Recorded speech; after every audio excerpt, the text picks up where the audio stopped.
사랑하는 여러분, 어느덧 2023년 마지막 주일입니다. 저물어 가는 2023년이 누군가에게는 많이 아쉬움으로 남을 것이에요. 그러나 또 누군가는 이 2023년이 홀가분하게 서로 이렇게 상대방에 따라서 교차하는 삶을 살 것입니다. 요사이 우리 매스컵을 통해서 잘 봤죠. 이성균 배우, 영화 배우가 사망하는 소식을 접했습니다. 우리가 잘 알고 있어요. 나이 아저씨, 또 우리나라 사관왕을 아카데미 사관왕을 수상한 그 기생충이라는 영화를 통해서 이성균 배우의 따뜻한 미소와 따뜻한 연기가 생각납니다.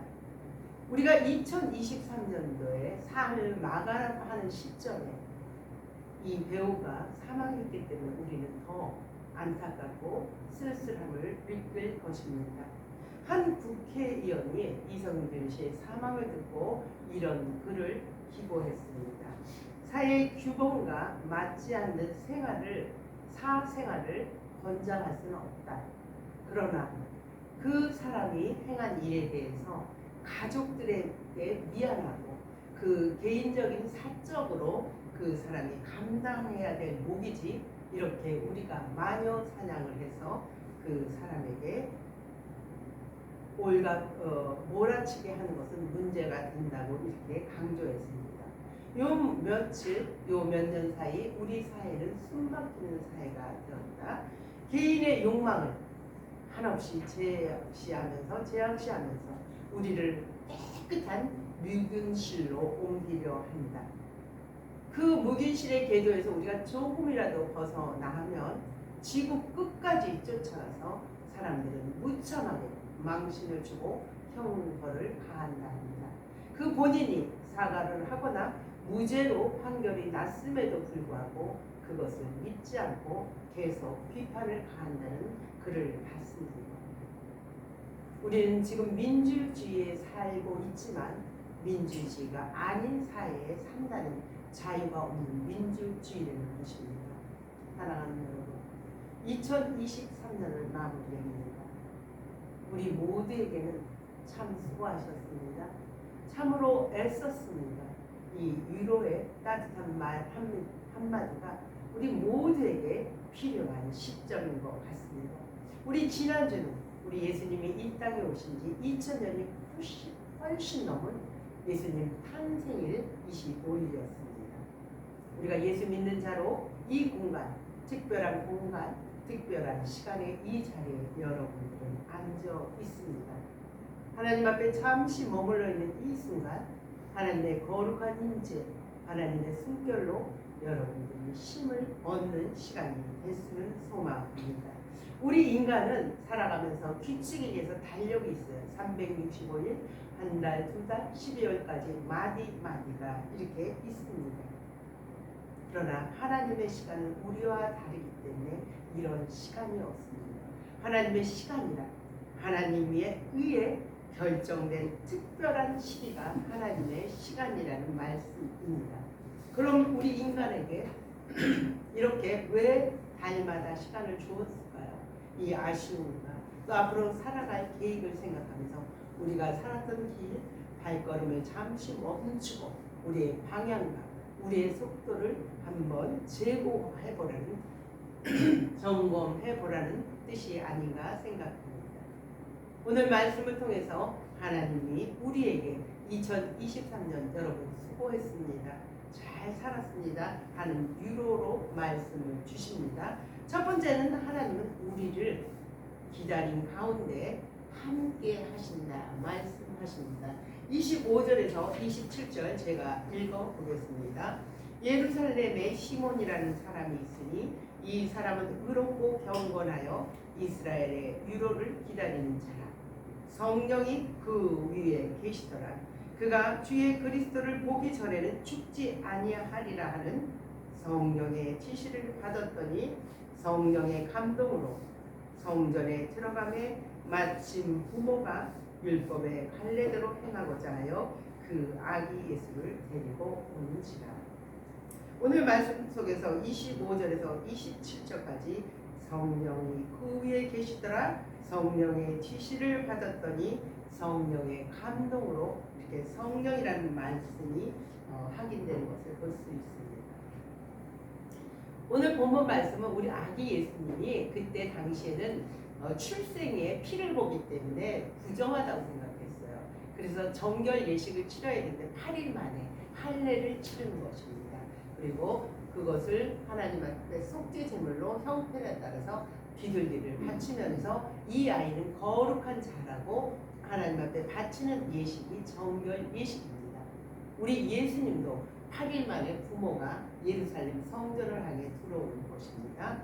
그래서 이 당시 유대인들은 형편이 어렵든지 형편이 각자 처한 형편에 최선을 다해 이 모세의 율법을 따랐다는 것입니다. 그때 성전에 두 사람을 만납니다. 오늘 말씀을 통해 다 읽으셨죠? 시몬과 안나라는 선지자를 만나게 됩니다. 시몬이라는 사람은 올바르고 독실한 사람으로 이스라엘 백성의 식민지에 있는 백성들이 위로를 얻기 위해서 어서 속히 우리를 구원해 주소서 하고 기다리는 사람입니다. 아까 말씀했듯이 성령의 지시에 성령의 감동에 따라 살아가는 사람입니다. 그래서 우리는 성전에서 예수를 기다리고 기도하는 사람이 우리가 하나님을 기다린다고 생각하지만 오늘 읽은 본문 말씀은 분명하게 25절에 그렇게 말씀하고 계십니다. 성령이 그 위에 계시더라. 우리 예수님은 한시도 우리 하나님은 그 곁을 떠나지 않았다는 말씀입니다. 그러면서 이 사람이 단언합니다. 이미 이전에 그 성령께서 지시한 거죠. 그리스도를 보기 전까지는 죽음을 맛보지 않는다는 말씀을 주신 것입니다. 그는 성령에 이끌려 성전을 갔을 때 예수님과 예수 부모님을 맞닥뜨리는 사건을 봅니다. 이 시몬이 죽음을 기다리는 상황을 봤을 때 이 시몬은 우리가 주님을 기다리는 것이 아니고 주님이 우리 위에 항상 계셨다고 오늘 말씀을 했죠. 우리도 교회를 이러한 모습으로 주님을 사모하며 2023년도의 기도 제목을 갖고 살았을 것입니다. 그래서 어떨 때는 습관적으로 주일이면 교회 가야지 하고 나오셨을 수도 있을 것입니다. 그러나 성령님이 지시를 예민하게 반응한 사람은 기다림의 사람이라고 오늘 말씀을 통해 말씀하십니다. 그것이 어떨 때 가능할까요? 성령의 감동의 소리를 들을 때 그것은 가능합니다. 그것은 우리를 성전을 향하고 성전을 향하여 주님으로 우리는 향할 때 이것이 가능합니다. 율법에 매인 종교 생활이 아닌 것입니다. 우리는 성령에 매인 성전을 날마다 보기를 원해서 교회를 향하는 사람들이 있습니다. 성전은 우리가 예배하는 교회입니다. 여러분, 그러나 여기에 머무른다면 우리는 초보적인 신앙입니다. 우리 그리스도는 초월적인 신앙을 가져야 됩니다. 우리가 성전인 것을 기억해야 됩니다. 고린도전서 3장 16절은 분명하게 말씀하십니다. 여러분은 하나님의 성전이며 여러분 안에 성령 하나님의 영이 함께 자리 잡고 살고 계신다는 것을 기억하시라고 말씀하십니다. 그래서 보이는 성전도 성전이지만 보이지 않는 우리의 몸과 마음, 우리의 태도, 우리의 눈길, 우리의 손과 발, 우리의 모든 행동도 우리의 또 하나의 성전이신 것입니다. 잘 기억하십시오. 성전은 우리한테 하나님께서 두 개를 줬어요. 인간들이, 우리 성도들이 모여서 공간을 갖는, 교제하는 성전이 있고 보이지 않는 내 몸의 성전이 있다는 것을 우리는 동시에 기억해야 됩니다. 그렇다면 우리가 누군가의 성전이 내 안에 계신다는 생각을 할 때는 매여 있다고 생각하지 않습니까? 내 몸에 나 아닌 누군가가 있다고 생각하면 죄의식에 사로잡혀서 이렇게 살면 안 돼 하고 두려워하지는 않는지, 이것 때문에 신앙생활을 우리는 종교적인 생활로 교회에 안 가면 큰일 나는 것 같이, 기도생활 안 하면 큰일 나는 것 같이 그 율법에 매여 두려움의 신앙생활을 하십니까? 아니면 자유한 하나님의 신앙생활을 하십니까?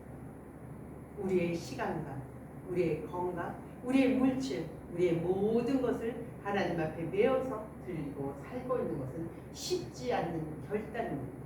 그래서 세상 사람들은 우리에게 이야기합니다. 그리스도인들은 교회에 매어서 살고 교회만 알고 교회에 소속되어 세상은 하나도 모른다고 우리를 비아냥하 거리며 우리에게 손가락질합니다. 여러분 잘 보십시오. 그렇다면 그렇게 살지 않는 세상 사람들은 자유합니까? 그런 자유를 줬을 때 자유합니까? 이들도 살아가면서 의지할 곳이 없기 때문에 무엇에 의지합니까? 술에 의지합니다. 약물에 의지합니다. 아니면 자기 지적인 책을 통해서 아니면 자기 경험을 통해 의지합니다. 그러나 결국 세상 사람들은 그 의지하는 것에 종의 종에 이끌려서 그 종의 그 멍의 종착역에 죄와 사망의 삶으로 마감될 수밖에 없는 것입니다. 우리가 지나가다가 높은 건물을 본 적이 있을 거야. 그곳에 유심히 봤을 때 높은 건물에 청소하는 사람이나 페인트를 칠하는 사람을 봤을 것입니다. 그분들이 꼭 느끼는 게 뭡니까? 여러 갈래의 줄을 메고 그 어마어마하게 높은 데서 자유롭게 그 자기에 맡겨진 일을 하는 것을 볼 수 있습니다. 자신들의 목적, 처음부터 끝까지 청소하며 페인트칠을 할 때까지 그 줄과 함께 있습니다. 그 줄이 그들을 올가매는 줄입니까? 그것이 그들을 살리는 생명줄이 되는 것입니다. 사랑하는 여러분, 우리 또한 주님이 내 안에 계셔서 성령님의 지시와 성령님의 감동으로 함께 매어 있는 것이 우리를 올가매는 줄이 아니고 성령으로 평안의 매로 하나님은 이어주는 매라고 말씀하십니다. 두 번째로 하나님은 그러한 우리에게 하나님의 때, 하나님의 약속은 성취된다고 말씀하십니다. 27절에서 32절 제가 읽어보겠습니다. 성령의 감동으로 성전에 들어가매 마침 부모가 율법의 갈래대로 행하고자 하여 그 아기 예수를 데리고 오는지라. 시몬이 아기를 안고 하나님을 찬송하여 이르되 주제여 이제는 말씀하신 대로 종을 평안히 놓아 주시는도다.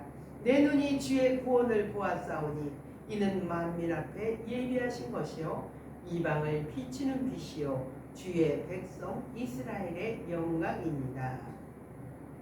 기다림 속에 우리 예수님을 시몬은 만났습니다. 예수님의 부모와 시몬의 만남은 우연일까요? 오늘 본문은 이렇게 말씀합니다. 성령의 매임받은 시몬은 성령의 감동으로 마침내 하나님의 시간에 예수를 봅니다. 이것이 하나님의 때라는 것입니다. 다시 말해 하나님에 의해서 결정된 순간, 결정된 시간이 하나님의 때라는 것입니다. 성경을 보니까 시몬의 나이는 나오지 않았어요.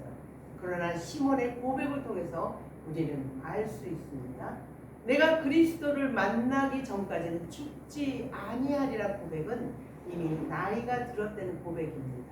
주님을 만났을 때 고백합니다. 29절 이제 주님의 종 시몬 자신이죠. 나를 평안히 놓아 주시는군요. 이것을 통해서 얼마나 험난한 인생을 살았는 것을 이 고백을 통해 알 수 있습니다. 이렇게 열심히 기도하고 하나님의 성전에서 늘 주님의 성령의 지시와 감동대로 살았던 시몬의 때가 아닌 하나님의 때에 나이가 지긋이 들어서 하나님의 때에 우리 예수를 만났다는 것입니다. 사랑하는 여러분, 이 긴 기다림도 속이었어요. 그죠? 우리 시몬이 나이가 많은 것을 우리가 알 수 있듯이 그러나 성전뜰에서 예수와 부모를 만난 시간은 짧은 순간이었어요. 그래서 짧은 찰나의 순간에 그의 품에 안긴 예수를 찬송하기 시작합니다. 뭐라고 고백합니까? 이 예수가 이 땅의 구원자인 것을 안 것이죠. 구원자인 것을 안 이가 고백을 합니다. 30절 다시 한번 제가 읽어보겠습니다. 내 눈에 주의 구원을 보았사오니 이는 만민 앞에서 예비하신 것이요 이방을 비추는 빛이요 주의 백성 이스라엘의 영광입니다. 아멘. 이 한이의 고백은 기다림의 약속에 놀라운 새로운 신비가 있습니다. 이것을 우리가 자세히 볼 때 그냥 성경의 문맥 속으로만 볼 때는 보이지 않습니다. 이 시몬이 기다린 것은 유대인의 이스라엘의 구원입니다. 식민지 백성에 있는 이스라엘, 하나님이 자신들을 버렸다고 센 암흑기의 세상 속에서 400년이 넘은 세계 속에서 이것을 만났을 때 기쁜 소식이 하나님은 더 놀라운 신비의 세계로 확장되어 나가는 것입니다. 분명히 이방을 비치는 빛, 만민에게 이 복음을 예비하신 거라고 말씀합니다. 이스라엘만 국한된 게 아니고 우리 주님은 더 넓은 세계로 이 땅에 오신 목적이 우리, 이방인인 우리까지도 구원을 위해 왔다는 것입니다. 새로운 이방인을 향하여 새로운 놀라운 시작이 되었다는 것을 오늘 본문을 통해서 아셔야 됩니다. 만민을 위해 이방인의 빛으로 오신 예수님이 그것 때문에 여러분들이 이곳에 앉아서 예수를 믿고 고백하는 우리가 된 것 아닙니까? 아기 예수님은 우리를 모든 매임에서 해방시켜 주셨습니다. 사망과 죄, 우리의 묶여있는 사슬들을 그분이 풀어주셨습니다. 무엇으로? 주님의 십자가로 풀어주셨습니다. 우리 그리스도를 고백한 자들의 특징이 있어요. 그리스도인이라고 고백한 자들이 해방된 자들한테는 볼 수 있는 것이 있습니다. 남녀노소를 따지지 않습니다. 빈부의 귀천을 따지지 않습니다. 누구든지 만나도 평등하며 대화가 될 수 있는 것이 진정한 그리스도인인 것입니다. 지금도 남녀노소를 따지고 빈부의 귀천을 따지고 고향을 따지는 분들은 진정한 그리스도인으로 해방된 자들이 아닙니다. 우리는 하나님의 자녀로 거듭난 그리스도인의 사람들입니다. 그러나 이때 이 일을 우리는 당연히 보지만 2000년째 고대 근동사에서는 이건 획기적인 일입니다. 여자, 아이들은 사람으로 보지 않는 시대에 우리 주님은 그 복음을 우리에게 전해 주신 것입니다. 그렇다면 종교 생활을 하고 있는 여러분, 일상생활에 종교 생활로 우리가 물들어서 살아가야 됩니까? 아니면 우리의 일상의 삶을 흔들어서 그리스도가 내 안에 들어와서 그 그리스도의 삶으로 거룩한 의식으로 나를 자유하게 활동하게 하실 것입니다. 우리에게 주어진 자유로 종의 멍에를 매지 마십시오. 주님은 사랑으로 살아가도록 우리를 불러주십니다. 이 자유를 빼앗기지 않고 살아가기를 원하십니다. 어떨 때 이 자유를 빼앗기지 않을 수 있을까요? 일상의 삶을 살아갈 때 우리는 이 하나님이 주신 자유를 빼앗기지 않고 서로 사랑으로 종노릇하며 살아갈 수 있는 것입니다. 세 번째로 하나님께서는 일상의 자리로 함께 돌아가자 말씀하십니다. 39절에서 40절 제가 읽어보겠습니다. 주의 율법을 따라 모든 일을 마치고 갈릴리로 돌아가 온 동네 나사렛에 이르니라. 아이가 자라며 강하여지고 지혜가 충만하며 하나님의 은혜가 그의 위에 있더라. 하나님의 말씀을 위해 성전을 지켰던 시몬과 안나, 또 성령님의 기다림을 통해서 우리 예수님, 아기 예수를 데리고 정결 예식을 향하여 갔던 우리 예수님, 우리 예수님 이 땅에 오셔서 몸소 생활을 보여주신 그 예수님이 하나님 앞에 살아가는 공통점이 있습니다. 우리가 이전에는 이 말씀을 통해서 성전, 우리는 성전에서 살아야 돼요. 성령의 감동을 받기 위해서 기도를 쉬지 말고 해야 된다 해서 우리가 성전에서 기도하며 성전에서 예배 생활을 철저히 했던 적이 있습니다. 이것이 나쁜 것이 아닙니다. 오늘 본문을 말씀을 통해서 이것에만 국한되면 우리는 성령으로 자유한 사람이 아니고 율법에 매어 사는 자유롭지 못한 사람으로 살아갈 수 있는 것을 오늘 본문에서 주고 싶은 말씀입니다.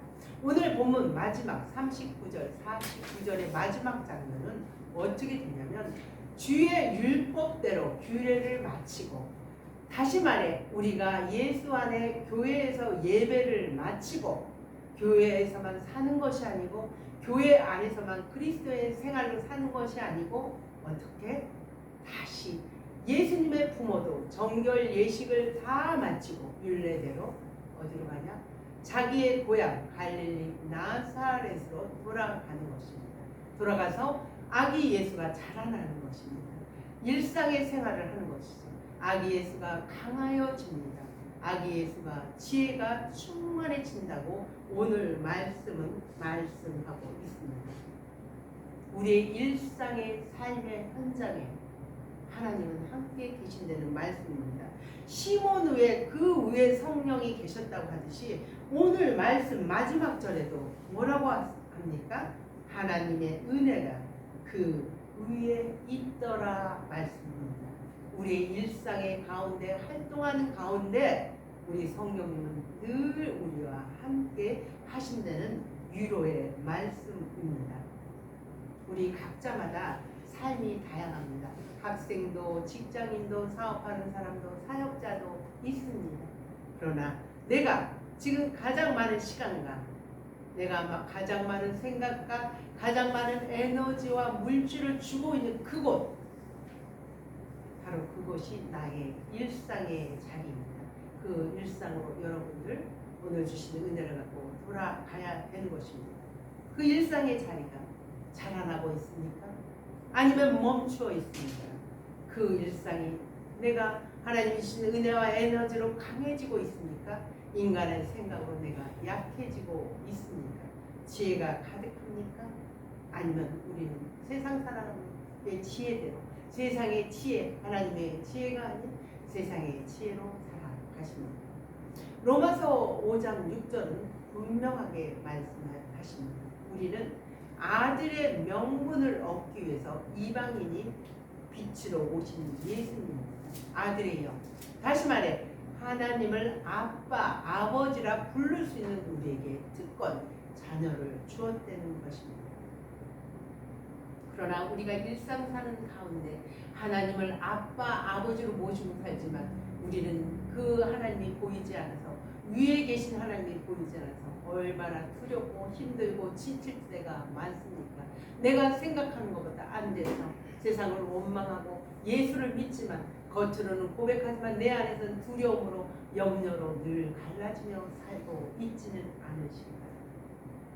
왜 우리 주님은 이렇게 만드셨을까요? 약한 우리를 세상 속에 나가서 실전에 우리를 강하게 만들어 우리의 실력을 키우고 싶으신 것입니다.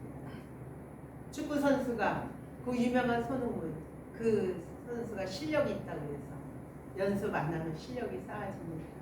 연기자가 연기 안 하고 노래 연습 안 하고 자기 몸 관리 안 하면 연기자로 살아갈 수 있습니까? 우리 주님도 이 땅에 우리를 보내서 인간이라서 연약할 수밖에 없는 우리를 세상 필드에 내놔서 우리를 강하게, 우리를 하나님은 만들어 우리의 실력, 결국 내공을 쌓고 싶으신 것입니다. 우리 아빠, 아버지는 늘 내 옆에 계시는 것입니다. 아빠라는 것을 생각해 보십시오. 아빠의 눈은 졸지도 주무시지도 않고 자식을 향하여 지켜보시는 것이 아빠입니다. 여러분, 23년도 주님은 늘 나와 함께 하셨습니다. 그러나 내가 감사보다는 원망과 불평과 낙심으로 살아가셨습니까? 후회하셨습니까? 그래도 실망하지 마십시오.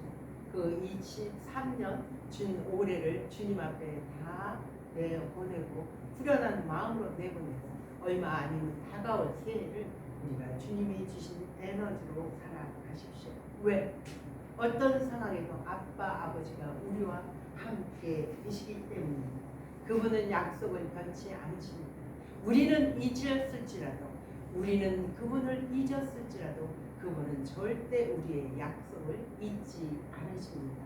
그리고 우리에게 일상으로 돌아가자 법령하십니다. 우리에게 그 일상으로 돌아가는 초대장을 오늘 말씀을 통해 주셨습니다. 사랑하는 여러분, 올해 정말 수고하셨습니다. 참으로 애썼습니다. 여러분에게 주님의 위로와 평안으로 주님이 주신 그 선물을 받으시기 바랍니다.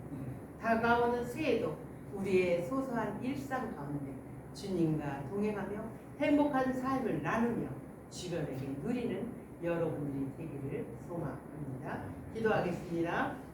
좋으신 아버지 감사합니다.